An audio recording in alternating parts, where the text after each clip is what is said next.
Hello बच्चों, कैसे हैं आप सभी। स्वागत है आपका हमारे यूट्यूब चैनल एम्पिरिकल क्लासेस में। तो बच्चों, आज हम लोग आपका जो मैथ्स का है 10 क्लास 10 के बच्चों के लिए सेट सी लेके आए हैं। ठीक है, इसके पहले के दो वीडियोस में हमने आपके लिए जो प्रैक्टिस सेट से आपके इंपॉर्टेंट क्वेश्चंस के वो आपके लिए दो वीडियोस पहले ला दिए थे सेट ई और बी के। उसके अगर आपने नहीं देखा तो उसकी लिंक आपको डायरेक्टली डिस्क्रिप्शन बॉक्स में मिल जाएगी, वहाँ से जाकर आप देख सकते हैं। चलिए स्टार्ट करते हैं हम लोग। सेट सी का पहला क्वेश्चन, सही विकल्प चुनिए। ठीक है, क्वेश्चन अपन क्या है, संख्याओं 5, 15, 20 के लिए एलसीएम और एचसीएफ का अनुपात होगा। ठीक है, ऑप्शन दिए आपके 9:1, 4:3, 11:1 और 12:1। तो सही आंसर क्या है आपका यहाँ पे दिया जाएगा 12:1 हो जाएगा। ठीक है, क्वेश्चन नंबर सेकंड देखें, रेखीय बहुपद ए एक्स प्लस बी का शून्यक होगा। ठीक है, ऑप्शन दिए आपके ए अपॉन बी अपॉन ए, माइनस बी अपॉन ए और अपना डी दिया है आपका ए बी। ठीक है, सही आंसर क्या है आपका सी है, यहाँ पे माइनस बी अपॉन ए हो जाएगा। ठीक है, सी। चलिए क्वेश्चन नंबर हम लोग थर्ड देखते हैं, रेखीय समीकरण युग्म A1x plus B1y plus C1 is equal to 0 तथा A2x plus B2y plus C2 is equal to 0 का एक अद्वितीय हल होने का की शर्त है। ठीक है, तो इसका सही आंसर क्या आने वाला है इसमें थर्ड में आपका, इसमें जाएगा ए नंबर का। ठीक है, जो आपका A1 है आपका A1 अपॉन A2 इसके बराबर नहीं है B1 अपॉन B2 का। ठीक है, ये अद्वितीय हल होने की शर्त होगी। इस तरह से सेम क्वेश्चन पुराने आपका सेट से ही पूछा था। ठीक है, चलिए क्वेश्चन 4 देखते हैं हम लोग। AP 2 -2 -6 -10 में सार्व अंतर है। ठीक है, तो आपका जो ऑप्शन दी है -4 दिया है, फिर 4 दिया है, 0 दिया है, 8 दिया है। तो सही आंसर क्या है आपका फोर्थ नंबर का आ जाएगा, इसमें जाएगा आपका -4, ए नंबर का आपका सही आंसर जाएगा। ठीक है, -4। क्वेश्चन नंबर 5 देखते हैं, द्विघात समीकरण में मूलों की अधिकतम संख्या होती है। ऑप्शन दिए हैं आपके 0, 2, 1, 3। तो सही आंसर क्या है आपका सी, इसमें क्या जाएगा, सॉरी सी मतलब 5 का आ जाएगा, सी जाएगा।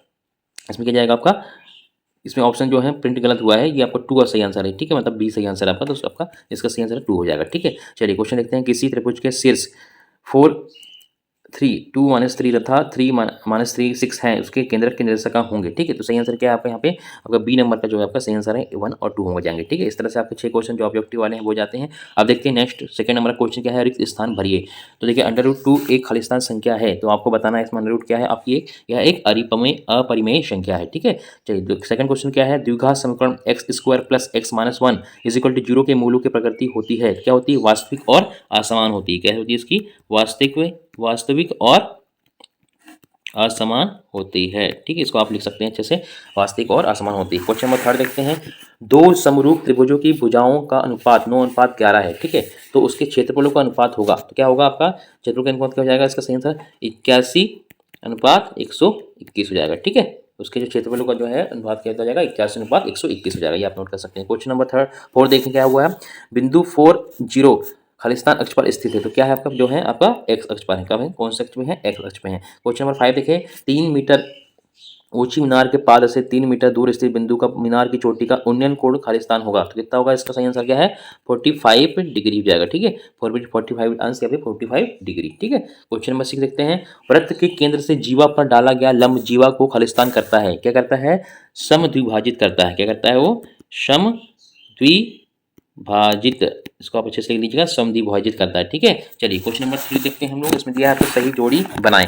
सही जोड़ी बनाने के लिए आपको क्वेश्चन दिया है, क्या देखिए, ऑप्शन पहला देखिए क्या दिया है, समकोण क्षेत्र ए प्लस बी 2D का n व भाग पद है। ठीक है, तो इसमें फर्स्ट का सही आंसर क्या जाएगा आपका ई नंबर का हो जाएगा, क्या जाएगा आपका ई नंबर का a प्लस n-1 डी हो जाएगा। ठीक है, क्वेश्चन सेकंड देखें, इसमें से am प्लस डी 2ad का n व पद का योग बता रहा है, सेकंड का सही जाएगा आपका, क्या जाएगा आपका नीचे वाला f नंबर का आपका सही हो जाएगा। ठीक है, इसको आप नोट कर लीजिएगा। क्वेश्चन 3 देखें, 6 6 8 10 10 का समांतर माध्य होगा, तो क्या होगा इसमें आपका समांतर माध्य 8 हो जाएगा। ठीक है, आपका फर्स्ट वाला सही आंसर हो जाएगा।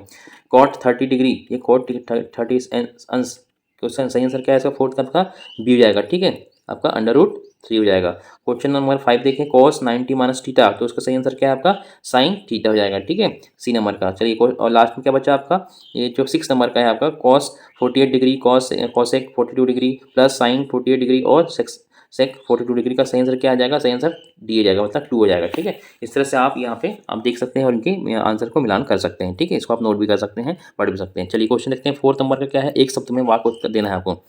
तो पहला क्वेश्चन क्या है आपका, पाइथागोरस प्रमेय का कथन क्या है। तो बहुत ही सिंपल है, आपने पहले ही पढ़ा होगा। पाइथागोरस प्रमेय क्या होता है, यदि किसी त्रिभुज की एक भुजा का वर्ग अन्य दो भुजाओं के वर्गों के योग के बराबर हो तो पहली भुजा का जो है सम्मुख कोण समकोण होता है। ठीक है, ये क्या होता है, जो पाइथागोरस प्रमेय है उसकी परिभाषा है या कथन है। ठीक है, इसको आप नोट कर सकते हैं, पहला क्वेश्चन हो गया। सेकंड क्या देखते हैं, मूल बिंदु से बिंदु एक्स वाई की दूरी लिखिए। ठीक है, तो कैसे लिखेंगे इसको, आप इसको सिंपल तरीके से लिख सकते हैं, याद कर लेना, x² प्लस y का स्क्वायर। ठीक है, ये आपका जाएगा मेल बिंदु से अपना आपकी जो एक्स वाई की दूरी हो जाएगी। ठीक है, चलिए क्वेश्चन नंबर 3 देखते हैं। द्विघात समीकरण A X square plus B X plus C के विस्तीर्ण का सूत्र लिखिए। तो ये आपने हर क्वेश्चन में पूछा, हर पेपर में पूछा, तो आपको याद होना चाहिए डी प्लस बी का स्क्वायर माइनस 4ac। ठीक है, इसको आप याद कर लीजिएगा। आपका इसको क्या बोलते हैं, द्विघात समीकरण जो होता है उसके विस्तीर्ण का सूत्र होता है। क्वेश्चन नंबर 4 देखें, उन्नयन कोण को परिभाषित कीजिए। तो उन्नयन कोण किसे कहते हैं, उसकी हम परिभाषा आपको बता दे रहे हैं, तो आप नोट कर लीजिएगा। देखी गई वस्तु का उन्नयन कोण दृष्टि रेखा और क्षैतिज रेखा से बना कोण होता है, जबकि यह क्षैतिज स्तर से अंदर उन्नयन होता है, अर्थात वह स्थित जबकि वह वस्तु को देखने के लिए हमें अपने सिर के उन पर उठाना पड़ता है। ठीक है, इस तरह से आप इसकी परिभाषा लिख सकते हैं और याद कर सकते हैं। उन्नयन कोण की परिभाषा आपको याद करना है।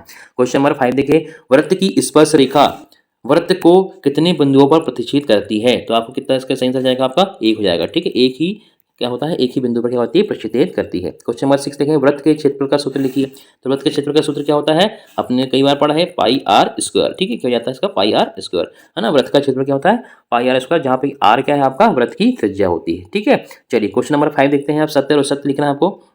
पहले देखिए सत्य सत्य में क्या कथन लिखा हुआ, यदि दो त्रिभुजों में संगत कोण बराबर हो तो त्रिभुज समरूप होंगे।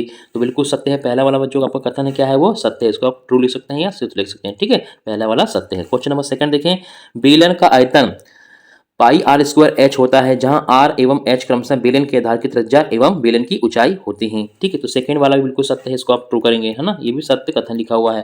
क्वेश्चन नंबर 3 देखें, वृत्त की परिधि पाई आर स्क्वायर होती है, जहां आर वृत्त की त्रिज्या है। तो वृत्त की परिधि नहीं होती है, वृत्त का क्षेत्रफल होता है। तो ये क्या हो जाएगा आपका, ये असत्य है, इसको आप फॉल्स लिखेंगे या फिर आपका असत्य लिखेंगे। ठीक है, आपका 3rd नंबर क्या है, असत्य हो गया। चलिए क्वेश्चन नंबर 4 देखते हैं, शंकु का संपूर्ण पृष्ठ पाई आर स्क्वायर होता है, जहां आर गोली की त्रिज्या है। तो ये भी गलत है ना। पाई आर स्क्वायर क्या होता है, ये भी क्या होता है आपका वृत्त का क्षेत्रफल होता है। तो पाई आर ये भी क्या जाएगा, फाल्स हो जाएगा। ठीक है, मतलब असत्य हो जाएगा आपका 4थे नंबर का। 5वां देखिए, किसी घटना की प्रायिकता 1 से अधिक होती है, 1 से अधिक नहीं होती है। ठीक है, तो ये भी क्या है, फॉल्स है ना। 5वें नंबर का आपका क्या है, फॉल्स है। अब 6वां देखें, किसी घटना की प्रायिकता ऋणात्मक नहीं हो सकती है। ठीक है, तो ये आपका जो है लास्ट का जो 7वां क्वेश्चन है, ये आपका ट्रू है। ठीक है, इसको आपको सत्य बताना पड़ेगा, किसी घटना की प्रायिकता ऋणात्मक नहीं हो सकती है। ठीक है, तो इस तरह से आपके जो इसमें ट्रू और फॉल्स में जो थे, आपका पहला जो था सत्य था, दूसरा भी सत्य था, तीसरा आपका असत्य था, चौथा असत्य था, 5वां सत्य था और 6वां जो है आपका सत्य था। ठीक है, ये हमने आपके कंप्लीट कर लिए हैं। बाकी जो क्वेश्चंस के सॉल्यूशंस हैं आपको हम लोग पीडीएफ के माध्यम से आपके डिस्क्रिप्शन बॉक्स में हम लोग प्रोवाइड कर देंगे, वहाँ से आप डायरेक्टली इसको डाउनलोड करके आप उसको नोट कर सकते हैं, हल कर सकते हैं और देख सकते हैं कि सही है कि नहीं। ये क्वेश्चन बहुत इंपॉर्टेंट है ना। और इनके जो पीडीएफ्स हैं आपको हमने डिस्क्रिप्शन बॉक्स में प्रोवाइड कर दी है, वहाँ से आप डाउनलोड कर दीजिएगा। ठीक है, तो ये वीडियो आपको कैसा लगा हमें कमेंट बॉक्स में बताएं और वीडियो को अधिक से शेयर करें, जो बच्चों का पेपर है 11 तारीख को उनको इसका लाभ मिल पाएगा। और ये बहुत इंपॉर्टेंट क्वेश्चन हैं, क्योंकि सभी पेपर्स में इन अभ्यास प्रश्न से क्वेश्चन पूछे जा रहे हैं। ठीक है, तो ये वीडियो देखने के लिए बहुत बहुत धन्यवाद। Thanks for watching.